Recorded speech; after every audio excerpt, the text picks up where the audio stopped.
मोहतरम हाजरीन नाजरीन, मैं मोइनुद्दीन शाहीन, एसोसिएट प्रोफेसर शोबाई उर्दू, सम्राट पृथ्वीराज चौहान गवर्नमेंट कॉलेज अजमेर आपसे रूबरू हूँ। आज हम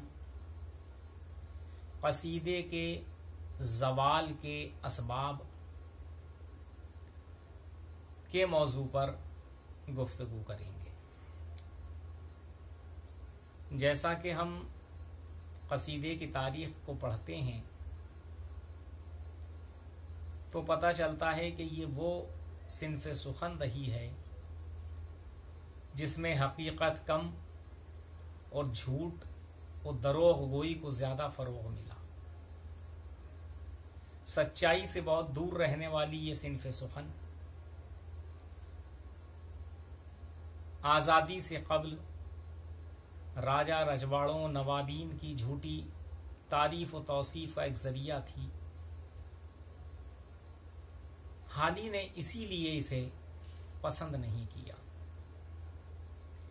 हाली चाहते थे कि हमारी शायरी का रिश्ता हकीकत और सदाकत से वाबस्ता हो, लेकिन हमारे वो शायर जिनका मकसद और मिनहाज ये होता था कि किसी अच्छे कसीदे के जरिए किसी वालियान रियासत से हम इनाम और इकराम हासिल करें, तो वो इस तरह की तारीफें किया करते थे।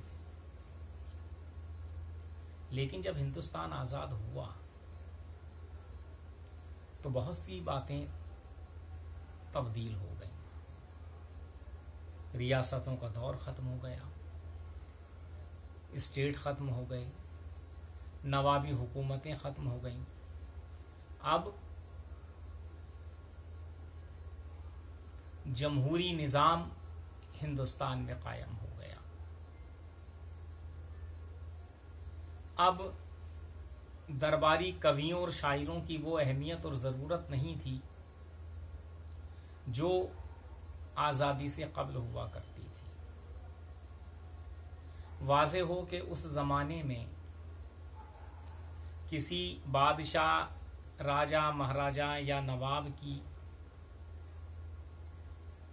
अहमियत या ये कहिए कि उसके जाहो जलाल का अंदाज़ा सिर्फ इसी से नहीं होता था कि उसकी हुकूमत कितनी वसी व अरीज है, कितनी फौज उसके पास है, बल्कि ये भी देखा जाता था कि उसके यहाँ साहित्य और कला, जिसे हम कहते हैं फ़नून लतीफ़ा, का फ़रोग़ किस अंदाज में हो रहा है। इसीलिए मलिकुश शौरा यानी दरबारी शायरों को रखा जाता था। दरबारी शायर अगर हकीकत बयान कर दे तो वो जमाना था कि हो सकता है बजाय उसको इनाम मिलने के सजा मिल जाए। लिहाजा उसने ऐसे बुज़दिल वालियान रियासत को भी तलवार का धनी बताया है जिन्होंने तलवार को जिंदगी में हाथ तक नहीं लगाया।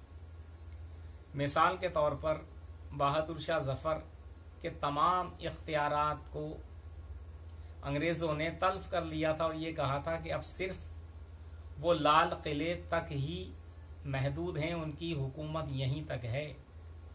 लाल किले के दरवाजे के बाहर का बादशाह भी बहादुर शाह जफर नहीं है। लेकिन उसके दरबार में खड़े होकर ज़ौक़ कहते हैं, आए शहनशाह हफ्ते अक़लीम, आए 7 समंदरों के बादशाह, कहाँ है सच्चाई। महज ये दरोग गोई है और इस दरोग गोई का खात्मा आज़ादी के बाद हो गया। धीरे धीरे वो बिसात उलट गई और अब कसीदों की वो ज़रूरत नहीं रही जो होनी चाहिए थी। अब हिंदुस्तान का एक वज़ीर आज़म है और वो इस तरह के दरबारी शायरियों से दूर रहता था। ये तो बात हुई हकीकत और सदाकत की, और यही वो असबाब थे जिनकी वजह से कसीदा खत्म हो गया, उसका ज़वाल आ गया। इसका दूसरा पहलू लेकिन ये है कि इससे अदब, साहित्य, कला को बहुत फ़रोग़ भी मिला। दरबारी कवि, दरबारी शायर मेहनत व मशक्क़त से तरह तरह की इस्तिलाहात के तवस्सुत से अपनी बात आवाम तक पहुंचाने की कोशिश करते थे। लेकिन यह सिलसिला खत्म हो गया। और एक वजह यह भी है कि यह अवामी सिन्फ ना होकर मखसूस लोगों की सिन्फ थी, इसलिए भी खत्म हो गई। किसी ने सच कहा है कि जब अदब किसी खास मखसूस तबके की इजादारी होने लगता है तो समझो उसका जवाल शुरू हो जाता है। तो ये तमाम वजूहात थी जिनकी बुनियाद पर कसीदे का जवाल हुआ। खुदा हाफिज।